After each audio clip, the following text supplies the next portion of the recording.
Hello, everybody. My name is Harrison. My brother gave me a message. I really like the message. And come on out, Kanto.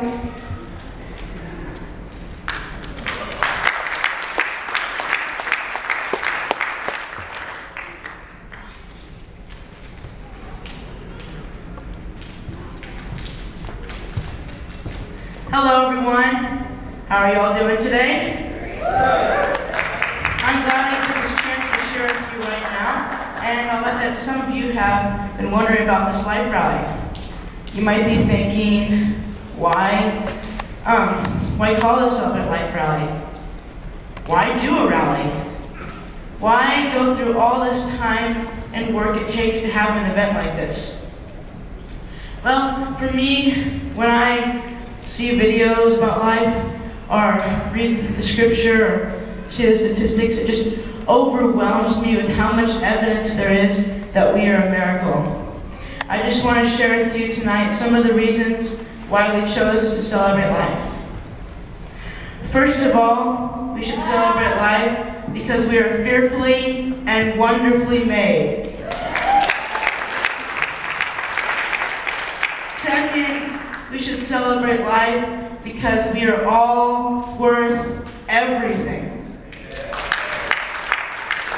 And thirdly, we should celebrate life because God has a planned time for each and every one of us. Let's take a closer look at the first one. Listen to what King David said in Psalms 139, verses 13 through 16.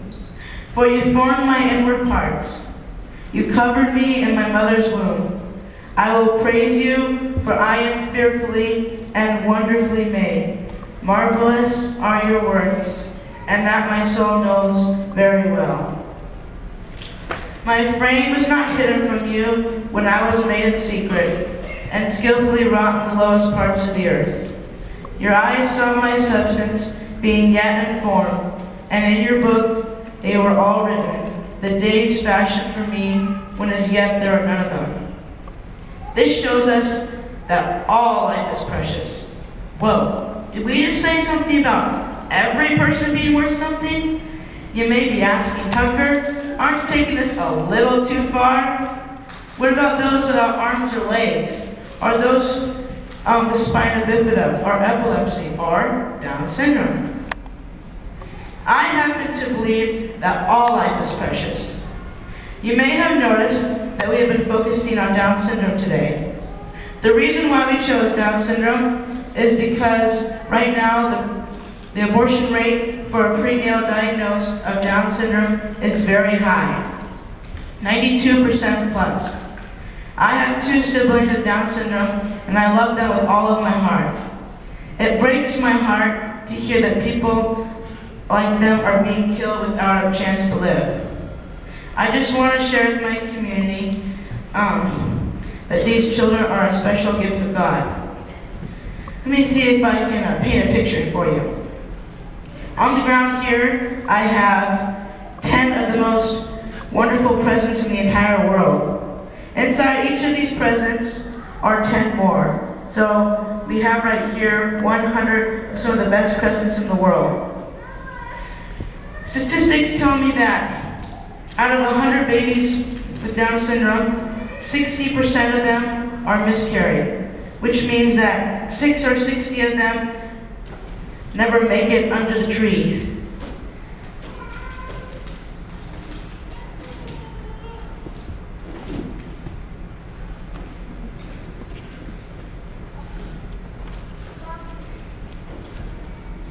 Out of the 40 that do make it under the tree, 96% of them, nobody wants.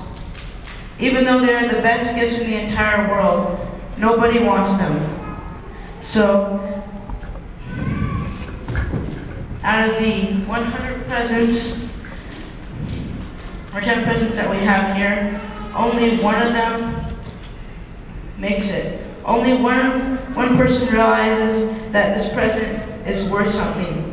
Only one person realizes that this child with Down syndrome is a miracle. The reason why we chose to have Down syndrome this year is that hopefully our community will see that these children are a special gift of God. We want more of these presents open. We want more people to realize that these children are a miracle. That doesn't mean that the road's always going to be easy or that we're going to have problems, but isn't that the truth with all of us? We all make mistakes and we all sin. I have always, since we adopted Charity and Nico, had a little trouble putting up with their different odd behaviors. The last year I had the most trouble. For the last 3 years now, my family hasn't been involved in this church's choir. I was only able to be in it for 2 years and then volunteered to be a student leader for the next year. But I really didn't enjoy that task because I'm not a person who likes to be in front of people. So my mom asked if I would be Charity's buddy so that she can enjoy singing with the choir. That would involve sitting with her and interacting with her so that she can learn the hand motions. She doesn't sit very well in her seat and needs someone to keep an eye on her. Well, that sounded like fun, being with my little sister instead of being up in front of the choir. But little did I know that for the next 3 months, I'd be dreading every Friday evening. The reason why is because I would get so embarrassed and nervous about the things that Charity would do, which would include pushing someone's chair, making piggy noises, laying on the ground tooting, and many others. I would get so embarrassed by her, though, and the reason why is because I would look at her like the way the world looks at people like her. She is different, and I didn't like her being different. I wanted her to be like everyone is supposed to be. But then I got a whole new attitude and realized that no matter how different she is still made in God's image. I began to see her through God's eyes, and He doesn't look at the outside and see different or strange. He looks on the inside and sees Himself and sees beautiful. Let's look again at Psalm 139, verses 13 through 16. I want to focus, though, on verse 14. For you formed my inward parts. You covered me in my mother's womb.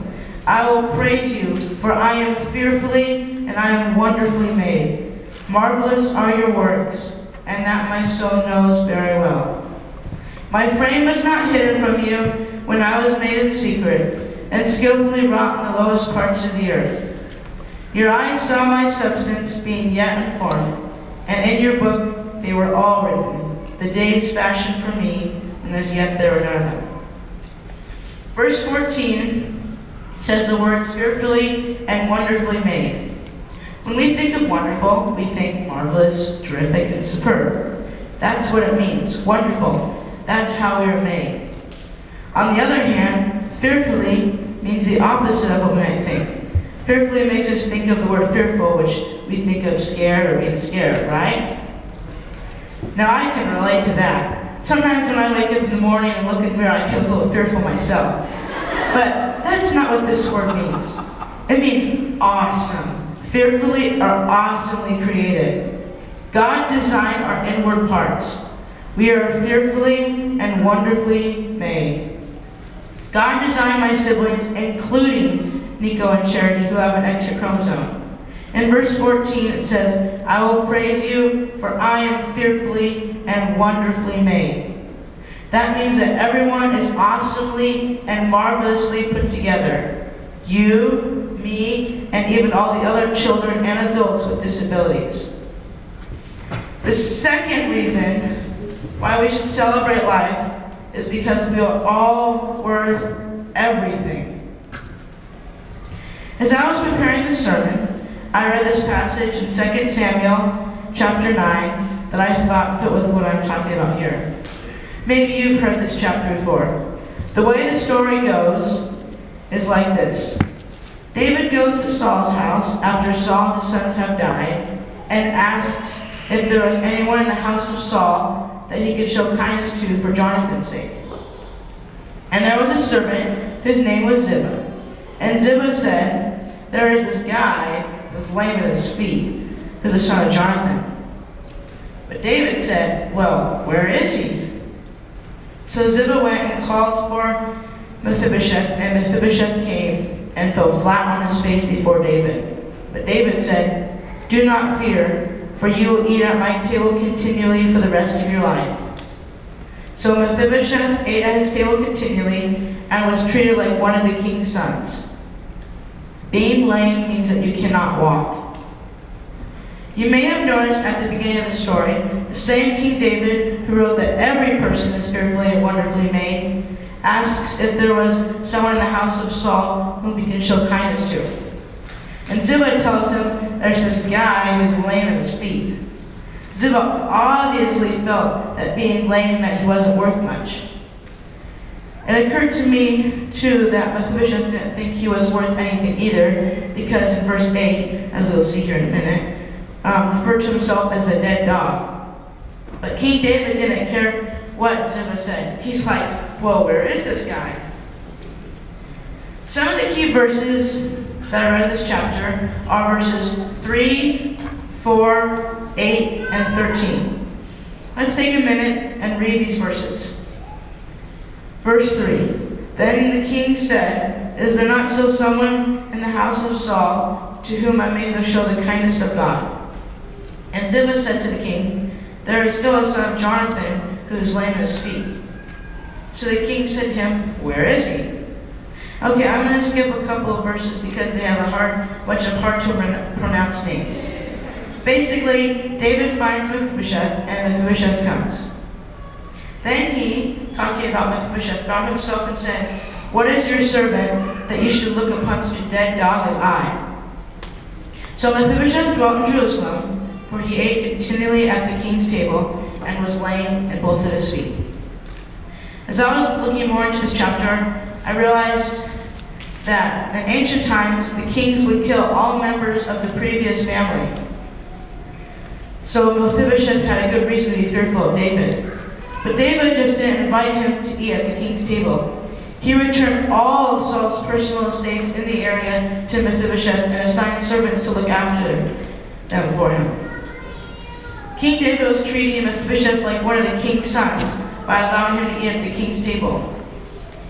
In this passage, we see the great King David showing kindness to someone others might not have seen as worth much. I believe that everyone is worth something.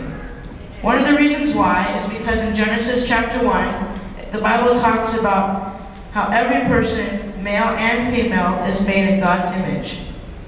Let's take a look at Genesis chapter 1, verses 26 and 27.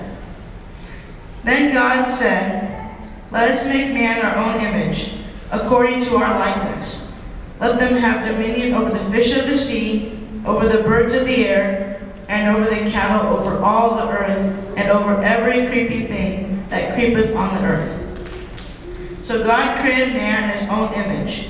In the image of God, he created him. Male and female, he created them. So another reason why we chose to celebrate life is because we are all made in God's image and are worth everything there is to be worth. The third reason why we should celebrate life is because God has a planned time for each and every one of us. Let's read verse 16 from Psalms 139 again. "Your eyes saw my substance, being yet in form, and in your book they were all written, the days fashioned for me, when as yet there were none of them."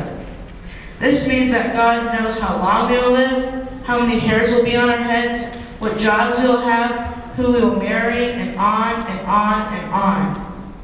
My youngest sister, Cherry, has demonstrated this verse many times. I cannot count the times that she has been saved because it was not God's planned timing. She was in the hospital for over 3 months and was rescued many times. Twice she went into cardiac arrest where her heart stopped. Another time, she was put on ECMO, a life-saving device that works for your heart. While she was on this machine, one of the nurses noticed an air bubble in one of the tubes hitting for her heart. If the nurse had not been looking at that moment or had not called for help, just 20 seconds later she would not have survived. Another time, She had a tear in her trachea during a surgery, and air rushed into her body. They were able to help her in time. These are just a few of the countless times that Charity has been saved because it was not God's planned timing. I realized it was not God's planned timing. He already has her days written down in a book, and she will be here until her days have come to completion. God has a planned time for each and every person. I have a video here that I would like to show because I think Louis Giglio can explain things very well. Okay, one cell from your mom found one cell from your dad. Now, there's more involved in that than that, but that's enough for us right now. And by the way, we should applaud the one cell from your dad, because that one cell did a pretty heroic thing to be the one cell in the story that we're talking about tonight. One cell from your mom met up with one cell from your dad, each one carrying 23 chromosomes. The one from your mom was carrying half of her DNA. The one from your dad was carrying half of his DNA. And those two cells met and merged into one single cell. And when they did, those chromosomes matched, and they began to form together a brand new DNA code. Using 4 characters, 4 nucleotides, they begin to write out what we have now discovered is the 3 billion character description of who you are, written in the language of God. They wrote out your DNA, your human genome of 3 billion characters made up of those 4 simple nucleotides. And when they did, they described who God had ordained you to be.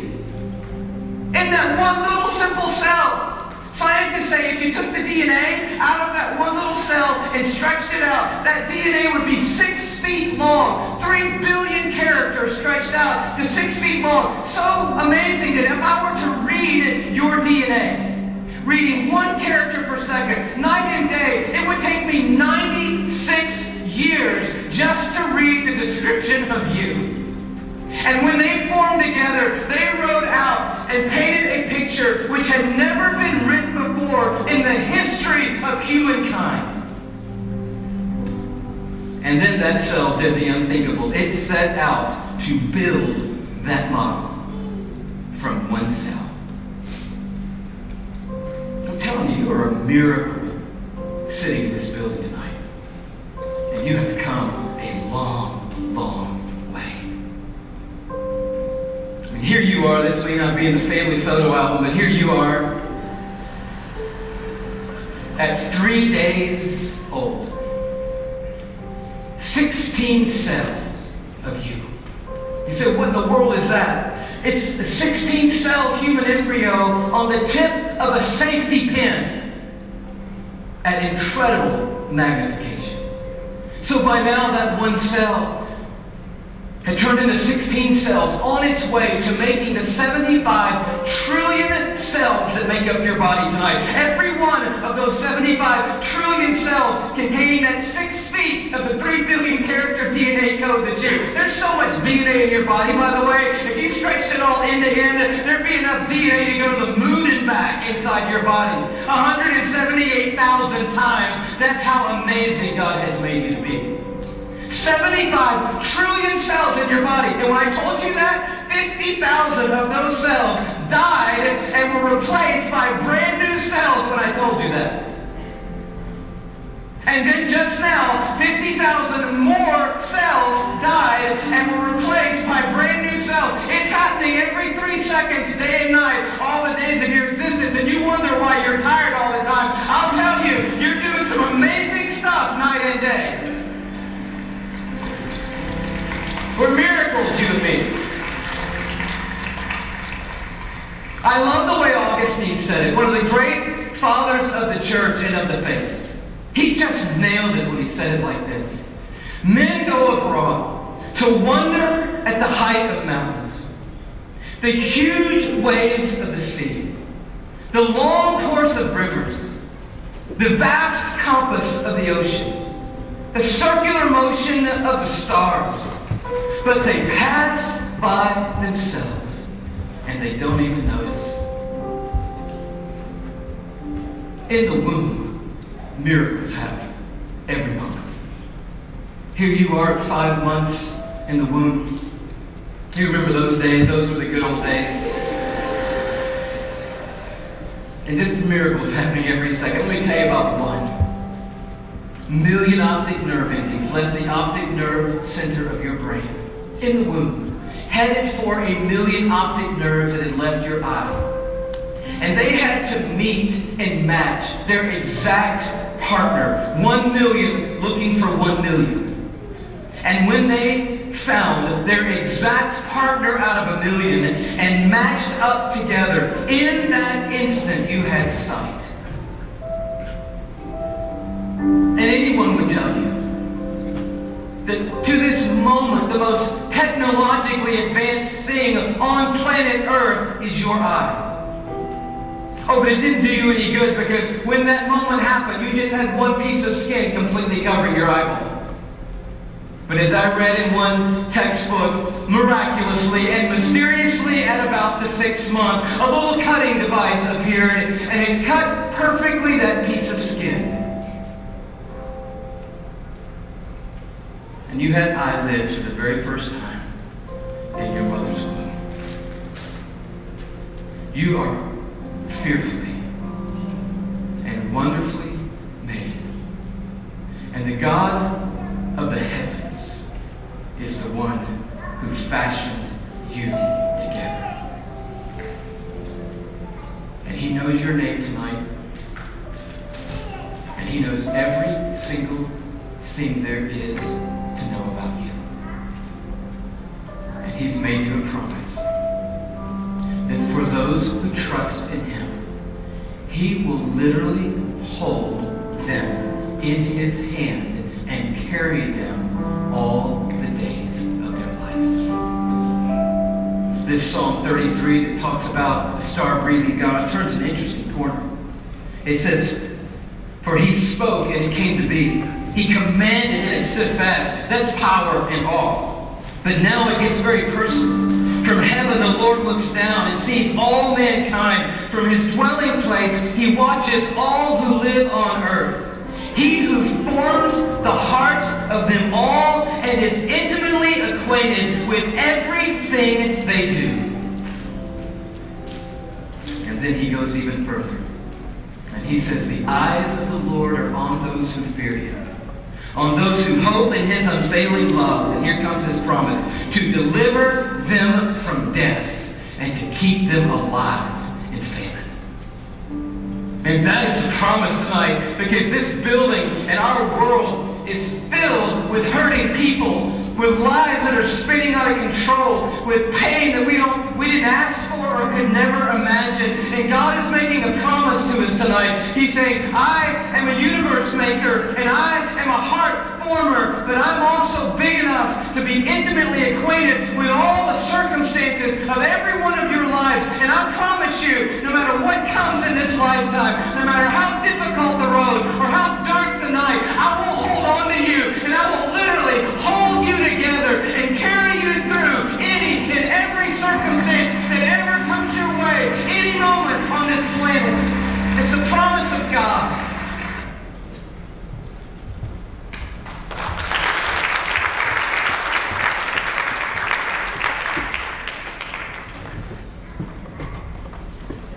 In the beginning of this message, I asked a question: why celebrate life? I have attempted to answer this using God's Word. First, we celebrate life because we are fearfully and wonderfully made, put together by our Creator.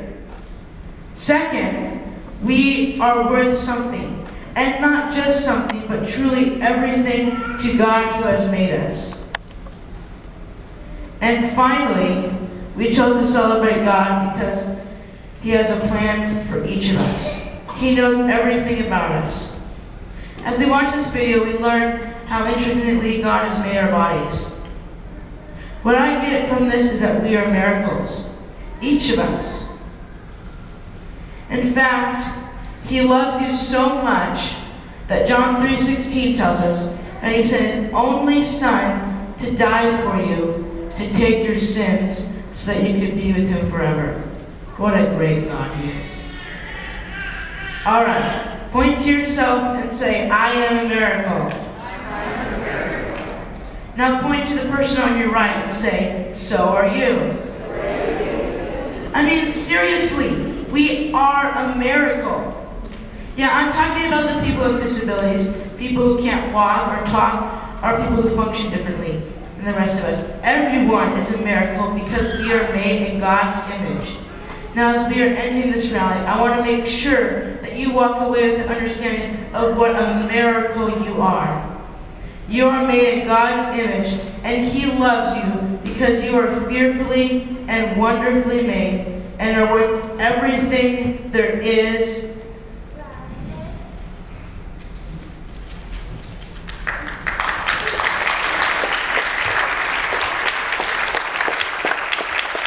Now, I'm going to have the Benjaminos, our church, come and sing a couple of songs for us.